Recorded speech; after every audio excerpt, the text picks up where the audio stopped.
Hello and welcome back to All About Community. Again, my name is Robert L. Harris. I am your host, and my guest today is Pamela Price.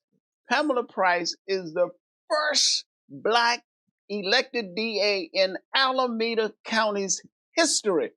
Pamela, welcome back to All About Community. We are so delighted to have you here with us today. Thank you, Bob. Thank you for having me back. I'm delighted to Yeah, be I back. remember the Yeah. days when you were campaigning. I had you on several times. Yes, you And did. each time you did quite well. So Yes, we're looking thank forward you. to an exciting and Mhm. engaging interview today.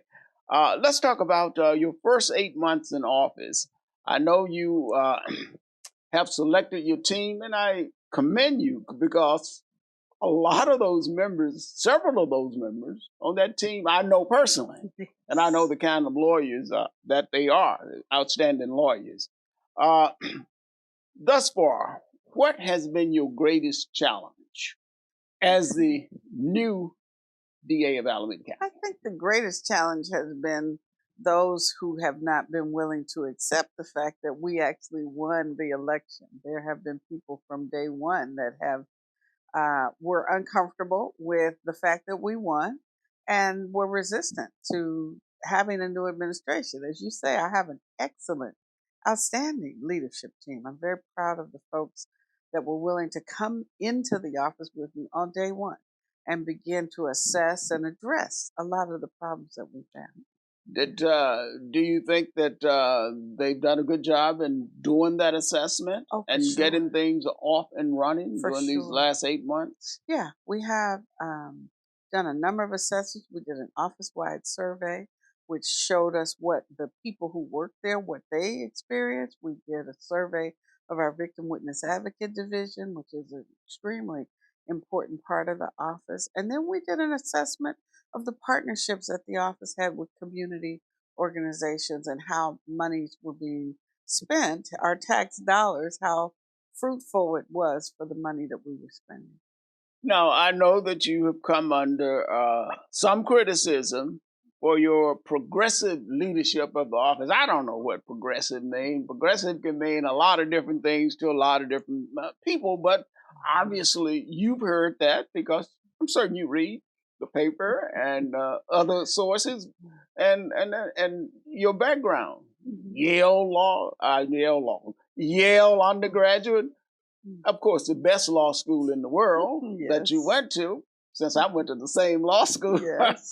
Berkeley Law. Yes. Uh, you've heard that before. So, what is this about a progressive leadership of a DA's office as being supposedly something new? Starting around 2016 in various parts of the country, lawyers with a different kind of vision who didn't have the traditional law and order background began being elected. And they got elected in significant places in New York, in Chicago, in Philadelphia, in Texas, in Georgia. Across the country, there's a sizable number of millions of Americans who have said that they wanted they wanted to improve the criminal justice system, that it was broken, that it is not serving the people who are impacted by it. And And how so would being progressive improve it? improving it means you take a full lens. You look at Mhm. it from a different lens than what we've ever done. The traditional model for criminal justice and the only voice in the criminal justice system has been around incarceration and racially biased incarceration. That became the norm. And the new wave of progressive prosecutors said we have to eradicate and root out the racism. That was number one, acknowledging that there is a race problem in who gets incarcerated, who gets sentenced, who gets charged in this country, and being committed to not only acknowledge it, but to address it. I think that's important. But somehow the perception is that there is a lack of enforcement Mhm.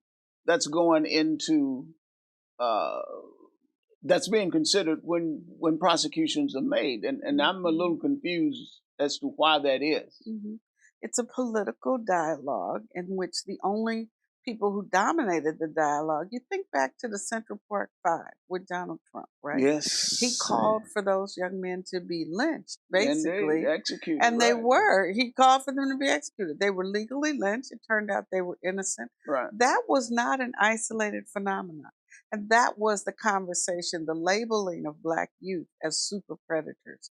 And that's what drove the criminal justice system. And the only voices that were in that system, that were in the conversation, were those that were calling for that kind of justice. And Now, do so, you believe that the criticism, and you receive your share of it, Mhm. since you've been in office, do you believe it's fair? Or if it's not, why not? The criticism about how we enforce justice is not fair because it's based on one version of a failed model. I mean, we have been enforcing justice. We have been enforcing not justice, but we have been enforcing the laws with enhancements and special circumstances, life without the possibility of parole, long sentences. If that were the answer, the United States would be the safest country in the world. And we are not. Most of the world looks at us as an outlier because of the way that we have responded to criminal activity. Now, you said that you've been enforcing the laws with enhancement, which I think Mhm. has been one of the main criticisms against you. And we're going to talk about that when we return from break. So don't Mhm. touch that remote.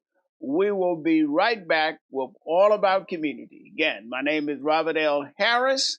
I am your host, and my guest is Pamela Price, the first Black DA elected in Alameda County.